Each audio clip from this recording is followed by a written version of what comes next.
Assalomu alaykum hurmatli ko'ruvchilar. Sharq Turkiston ovozining kundalik xabarlarini ko'rishinglarni qarshi olamiz. Tövəndə dehqonlar xabarlarimizning tafsiliy mazmunlarida bo'lsin.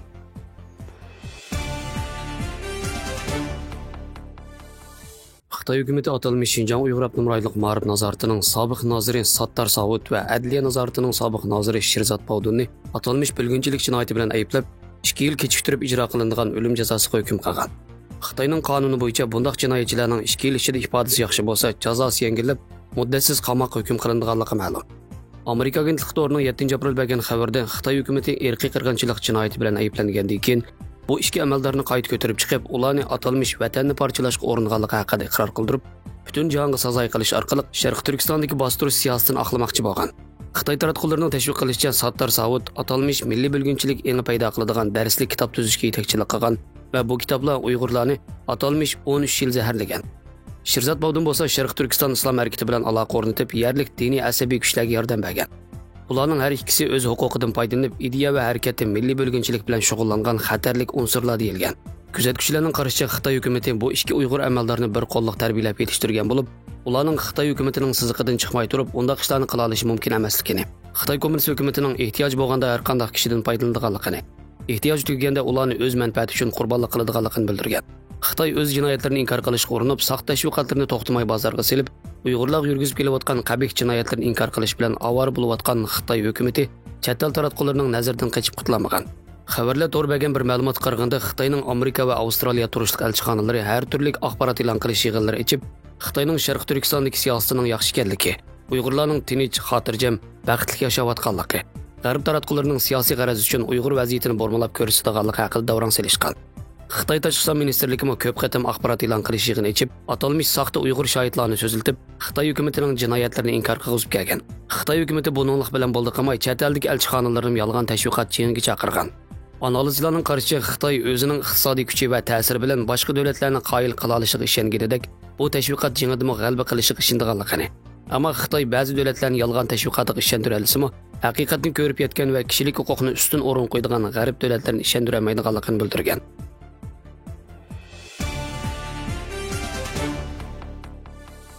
Uyg'ur kishilik huquq masalasi Yevropa Xitoy munosabatining keskin nacharlashishini keltirib chiqargandan keyin Xi Jinping chorshanba kuni Germaniya bosh ministri Merkel bilan telefonda ko'rishib, Yevropa ittifoqining ikki davlat munosabatini yaxshilash uchun aktiv kuch chiqarishini umid qilgan. Fransiya agentligining xabar qilganda Xitoy Kompartiyasi bilan Yevropa ittifoqi rahbarlari o'rtasidagi telefonda ko'rishish bo'lsa, Yevropa ittifoqining oldin qayda Sharq Turkistonda kishilik huquq masalasida Xitoyga jazo yurgizgandan keyingi Yevropa ittifoqi bilan tunji qatim aloqa qilish ekanligini bildirgan. Kuzatuvchilar Xi Jinpingning Merkel bilan bo'lgan telefon suhbatini Yevropa ittifoqi va Xitoy vaziyatini qutuldirishi mumkin degan. Amerika yer shari miqyosida o'rtaq Xitoyga qarshi turish o'rinlashtirish yapgan bo'lib, Yevropa birlashmasi Amerikaga aktiv ovoz qo'shib Xitoyga jazo yurgizgan. Hatto Xitoy qilayotgan so'zi va ish harakatlarida azaldan ehtiyotchan bo'lib kelgan Amerikaning ittifoqdoshi bo'lgan Yaponiya ham Xitoyga qattiq pozitsiyada bo'lmoqda.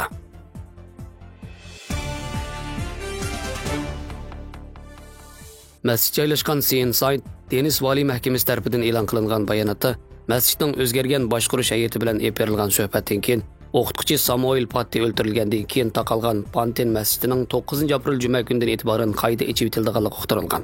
O'qituvchi Samuel Patti sinfda o'quvchilarga Muhammad alayhisalom haqorat qilingan rasmni ko'rsatgandan keyin o'ldirilgan bo'lib, vaqadan keyin Panten masjidining direktori mazkur o'qituvchiga norozilik bildirgan ko'rinishlarni ham baharlagan.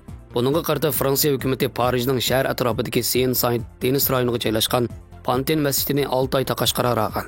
Masjid boshqarish hay'ati bu qarorga qattiq norozilik bildirgan bo'lsa-mu, Montreal ma'muriy sud mahkamasi va davlat kengashi qarorni tasdiqlagan edi.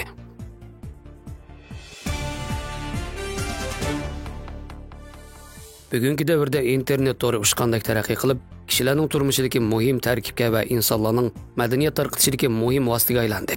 O'rning tarqatish kuchi ta'siri zo'r bo'lgan yangi axborot sistemasini paydo qildi.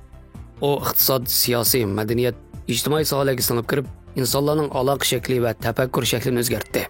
Internet to'rining taraqqiyoti jamiyatning har qaysi taraflariga ta'sir ko'rsatyapti deyishga bo'ladi. To'rda tarqatish shakli jamiyat turmushiga nurg'unlagan o'zgarishlarni olib keldi. Lekin yana bir qator yangi ijtimoiy masalalarni paydo qildi. Ilmiy sohadagilar buning izchil ko'ngil bilib, to'rning afzalligidan qanday foydalanish, uning aktiv va passiv rolini qanday kontrol qilish, yetaklash degandek masalalarni ko'p tarafdan tahlil qildi. To'rda tarqatish degan nima degan masalaga qarata mutaxassislar o'xshamagan shaklda yig'inchoqlab bir qadar umumlashgan qarash bo'lsa, Atalmış torda uçur tarqitish, internet tordan iborat uçur tarqitish supsi orqali kompyuter, televizor va ko'chma xabarlash uskunalar qatorliqlardan foydalanib, yoziq, ovoz, rasm, surat qatorliq shakllar bilan uçur tarqitishni ko'rsatadi. Torning qisqa vaqt ichida tez taraqqiy qilishini, asosliq an'anaviy tarqitish vositalarining aloyidaligi va afzalligi belgilagan. Torda uçur tarqitishning tezligi va ko'lami, ta'sir ko'rsatish doirasi hamda ifodalanish shakli qatorliqlarning hammasi ilgirki ommaviy tarqitish vositalaridan eshib ketgan bo'lib, kishilarning nazar doirasini zo'r darajada kengaytdi. Madaniyat turmushini texmi betdi. Mutaxassislarning yig'inchoqlashiga asoslanganda, tor asosliq tövandagi afzalliklarga ega. Uçur miqdori ko'p, surati tez. Tor ulanish shakli orqali saqlangan uçurning hajmini cheksiz kengaytirdi. An'anaviy tarqitish vositalari bo'lsa, bat yuzi, kanal, vaqt qatorliq omillarning cheklimasiga uchirg'ashqa, e'lon qilingan mazmunni ehtiyojga asosan kengaytirish va betishga amal bo'lmaydi. Uçurning tarqalish unumi jihatdan an'anaviy tarqitish vositasida e'lon qilingan uçurlar cho'qim to'plash, tanlash, pishiqlab ishlash qatorliq nurg'un halqalardan o'tgandan keyin ishlatuvchilarga yetkaziladi. Torda bo'lsa bu jarayonlar zo'r darajada qisqartirilgan bo'lib, tordagi uçurlar o'z vaqtida yengilib turadi. Davlatning cho'ng ishlaridan tortib turmushdagi ushshaq ishlargacha tor orqali mos qadamlik inkoslarga erishgan bo'ladi. Tarqitish vositasi ko'p xil. Torda tarqitish faqat an'anaviy tarqitish shakllarini unumli birlashtirib, yoziq, ovoz, surat qatorliqlarni bir gavda qilib, ishlatuvchilarning ko'p taraflama ehtiyojini qondira oladi. Tarqitish jarayoni ko'p taraflama bo'ladi. Fikr almashtirish oshkor bo'ladi. Torda kishilar o'xshamagan davlat, o'xshamagan millat orasida madaniyat an'anasi, ideya qarashi, diniy e'tiqodiy va turmush usuli qatorliq ko'plagan taraflardan fikr almashtirdi. Tordagi uçur butunlay oshkor bo'lib, butun dunyoda o'rtaq baharlandi. Qatnashuvchilarning ko'pligi uning ro'shan aloyidaligi hisoblandi. Tarqitish subyekti kam. An'anaviy uçur e'lon qilishning subyekti ma'lum televiziya stansiyasi yoki gazetxona, nashriyat bo'ladi. Internetda bo'lsa har bir tor ishlatuvchi uçurning tarqatquchisi bo'la oladi. Shuning bilan bir vaqtda tor yana an'anaviy tarqitish vositasiga ega bo'lmagan mavhumlikqa ega bo'lib, tordagi uçur tarqatquchi nomsiz bo'lsa, tor ishlatuvchilar ixtiyoriy so'z qilsa bo'ladi. Amaylarning so'z qilish fursati barobar bo'ladi.